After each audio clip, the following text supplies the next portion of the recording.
Curtis Jackson, 50 Cent. You know what's going on with the whole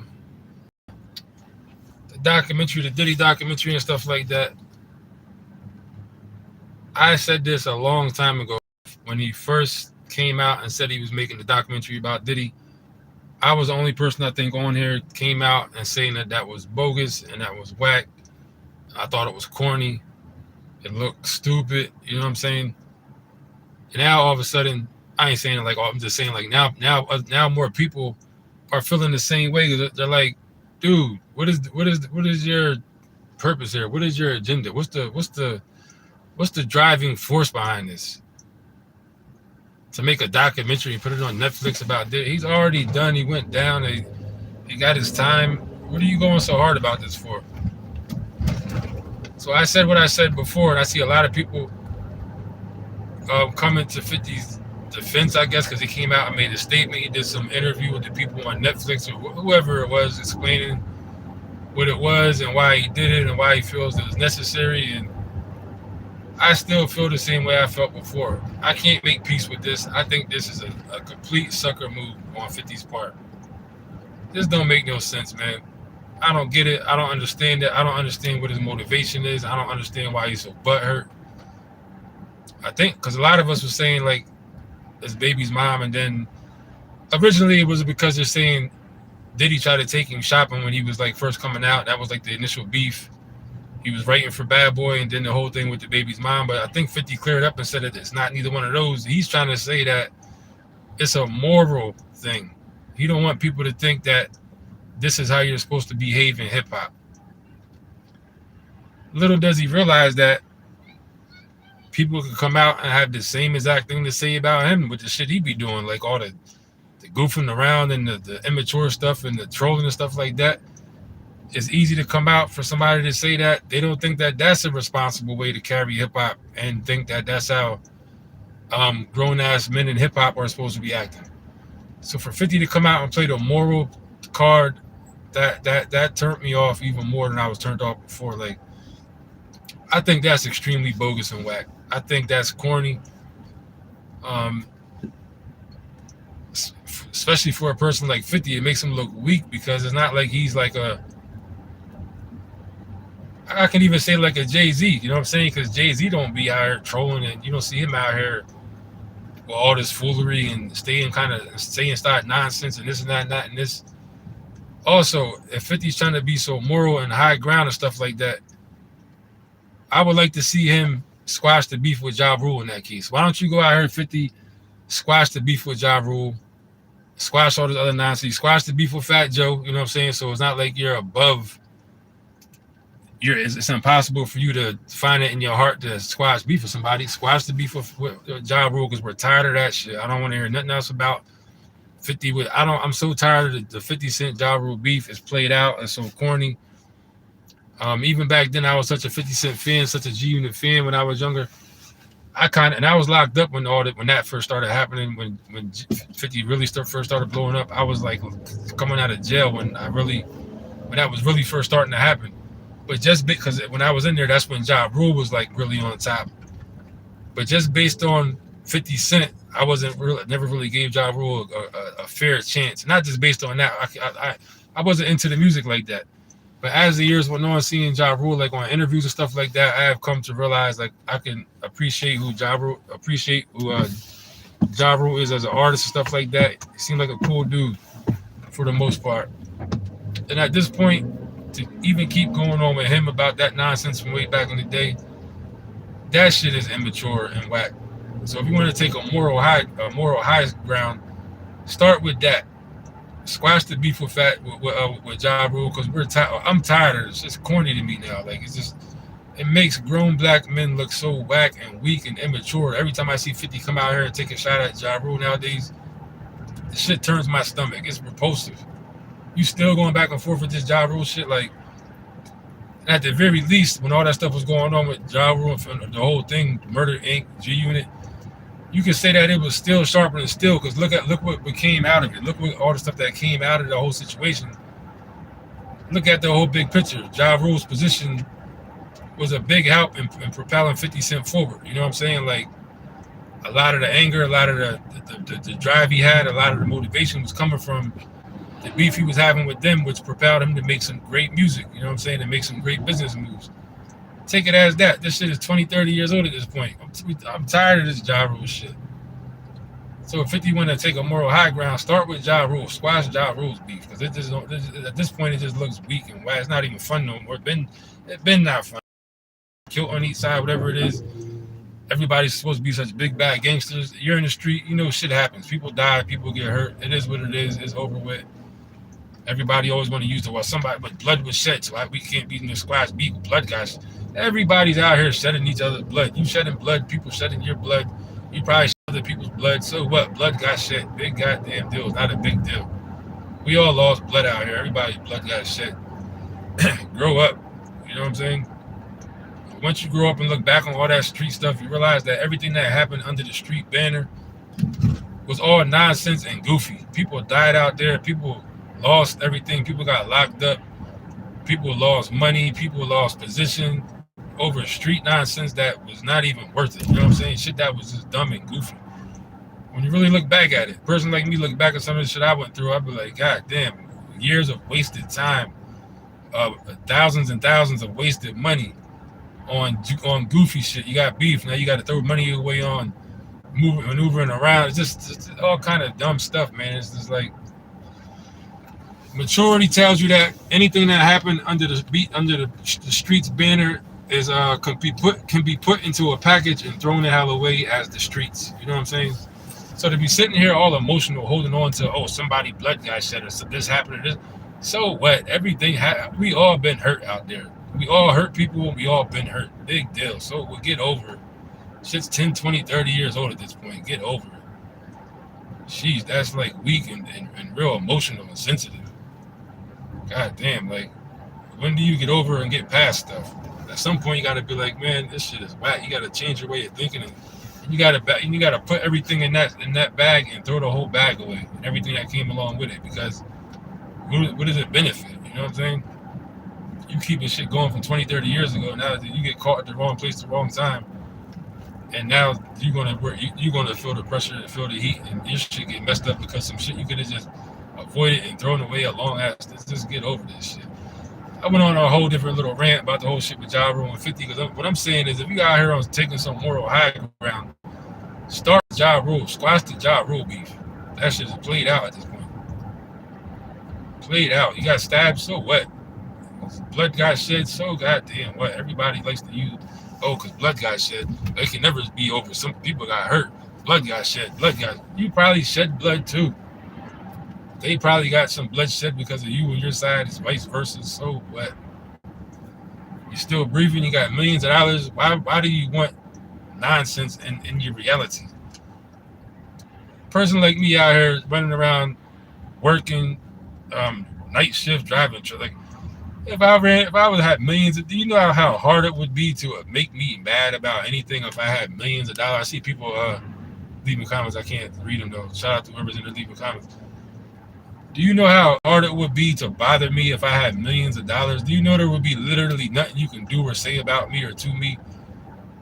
I mean, unless you're in my direct circumference and you bring harm to me and physically touch me, that's of course that's different. But if it ain't something that's going to affect me being caught up with the legal system or affect my direct health or safety, there would be nothing you can say or do to bother me if I got millions of dollars. Like, what do you want to be wrapped up in drama for? You got millions of dollars. Like, live life and be happy. What more do you goddamn it want? What are you not getting that you want with the money you got that you can't buy it, that you still ain't goddamn it happy out here? Like, goddamn.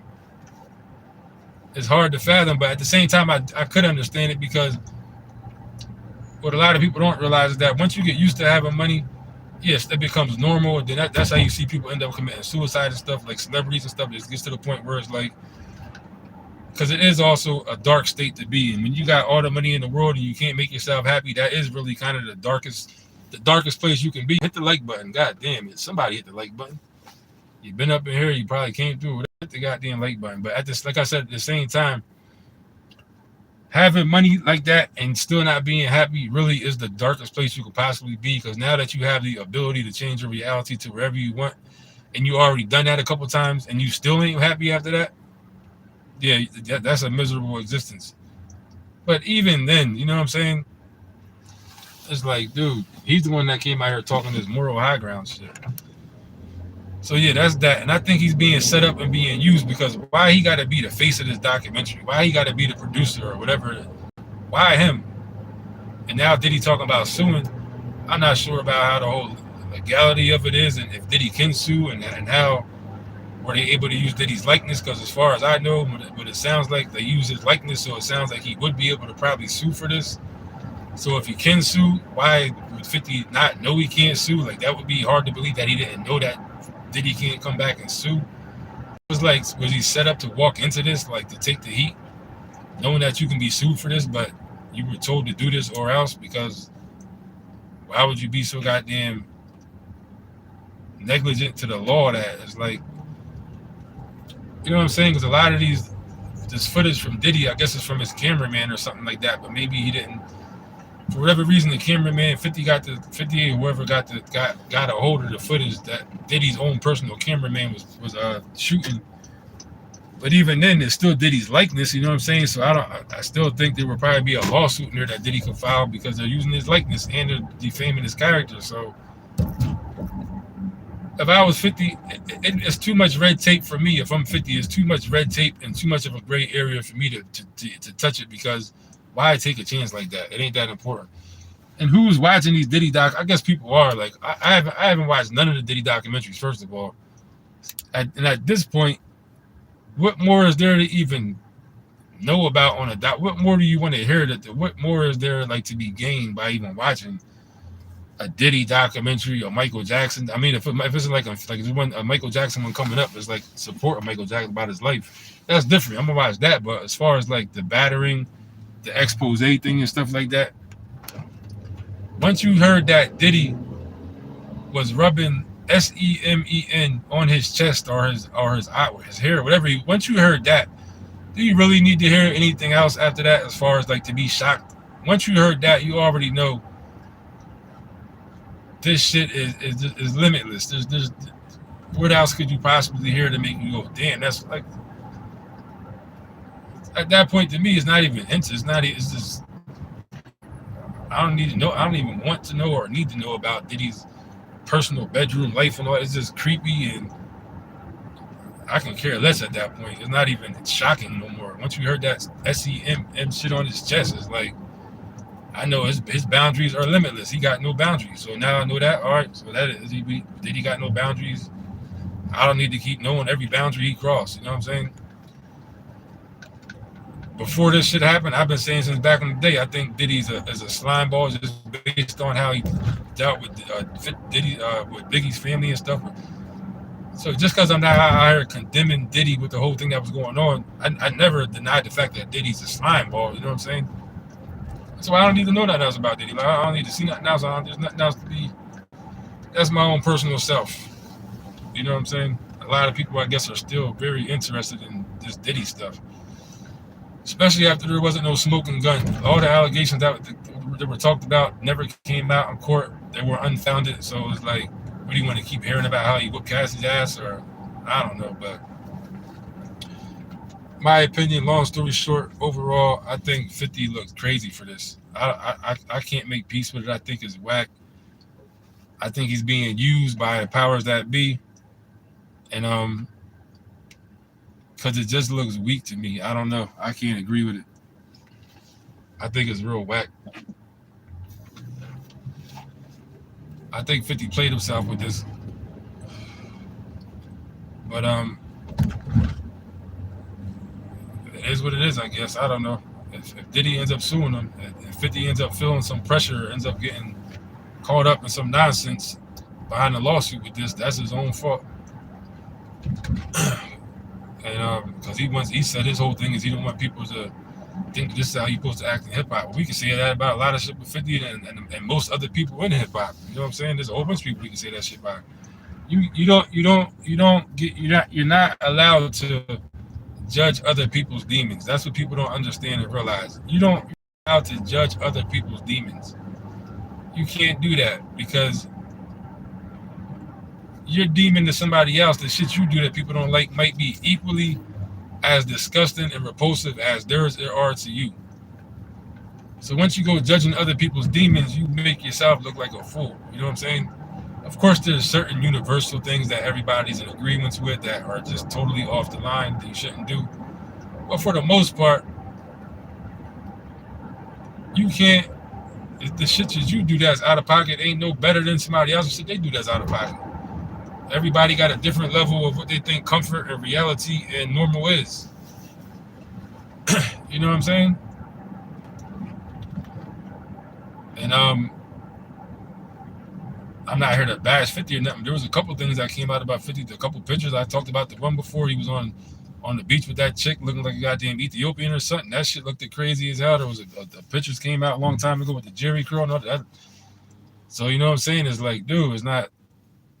And through all this, like I said, I have utmost. I still support like it's the shit 50 does. I got the utmost respect for him as a businessman and stuff he done. The music, you know what I'm saying? I just wish he would back up off of some of the nonsense, man, because it just don't. To me, it just makes him look bad at this point. A lot of jokers are still out here. They're trying to be involved in this and that, so they're not going to say certain stuff. I don't care. I don't have hopes of being like whatever. So I'm just going to tell it like it is. I think a lot of shit 50 does at this point is just not called for, man. Not called for it. It's just immature looking. It don't look right. It just looks just as a grown ass man in your 50s at this point. It's just like, dude. At what point do you just start falling back a little bit? Because some of this shit just looks creepy.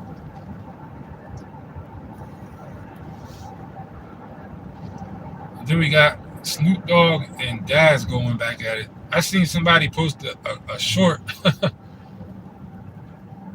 A short with Snoop, and Snoop, he was like, what did he say? He was like, you better watch your mouth. He's like, you better keep. He's like, I'm gonna come at you. He's like, I'm gonna fuck you up. He was like, not physically, but the way he was talking, I was just like, damn, like for Snoop to talk like that, he got it. Somebody's on his nerves because Snoop don't be talking like that. You know what I'm saying? Snoop don't even talk like that. So for Snoop to talk like that, that means somebody got on his goddamn nerves. Then I saw it was Daz. I was like, oh shit, what the fuck? Let's be real, man. Snoop Dogg with the whole death row thing. Snoop has done some questionable stuff throughout time. I made a couple videos about Snoop. I think probably here and there about some shit like the thing I think with Gal King. I forget what it was, but a couple little things. But at the end of the day, I think I would give death rows. If I had to pick one single person of why death row blew up the way it did, I would have to say Snoop Dogg. I think I would have to say Snoop because Snoop's swag when he came out, his swag alone was gonna carry him. Like wherever he was gonna be at, it was gonna resonate. Now definitely Dre's production was a huge help. Suge's business model was a huge help. But Snoop Dogg had a certain swag that was when he came out with what he does and who he is, it was undeniable. You know what I'm saying? It was like it was a whole brand new thing. So when it comes down to that, I gotta give death row to Snoop. A lot of people will give it to Dr. Dre, and I ain't taking nothing away from Dre, but Snoop, I gotta give it to Snoop, yo, because you first heard Snoop come out on Deep Cover, and that was an up-tempo, faster beat. Then you heard the Gin and Juice and the G thing and stuff like that, slowed down beats, and he still had the same appeal. So at the end of the day, that kind of tells you that no matter what he was going to be rapping on, you was going to like him. You know what I'm saying? Like,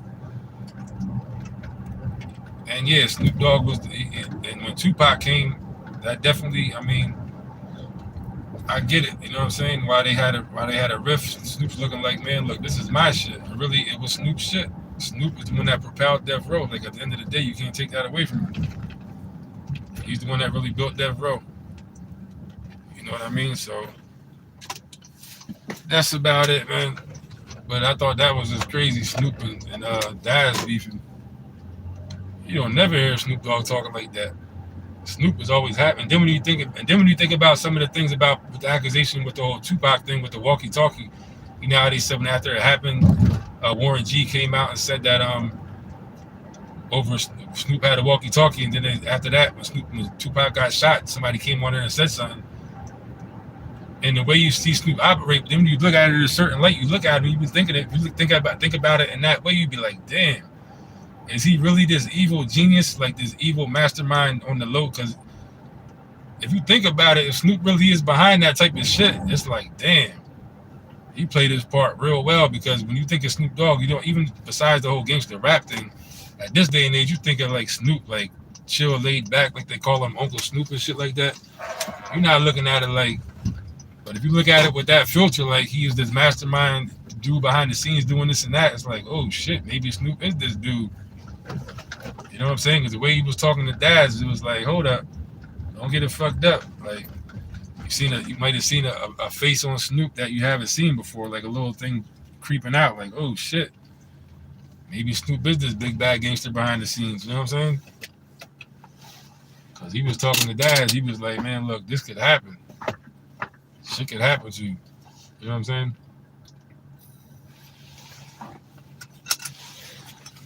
Look at these comments real quick out of the park.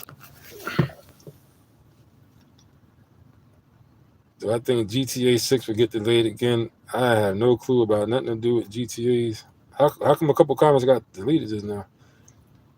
So, hey everyone, happy Wednesday. Muffin Man said gangster. Muffin Man said say what? I thought it was a couple more comments on that, so nobody ain't really say nothing. But that's the GTAs. I ain't gonna lie though. Back when I first got out of jail, Grand Theft Vice City, that was what was going on when I first got out of jail.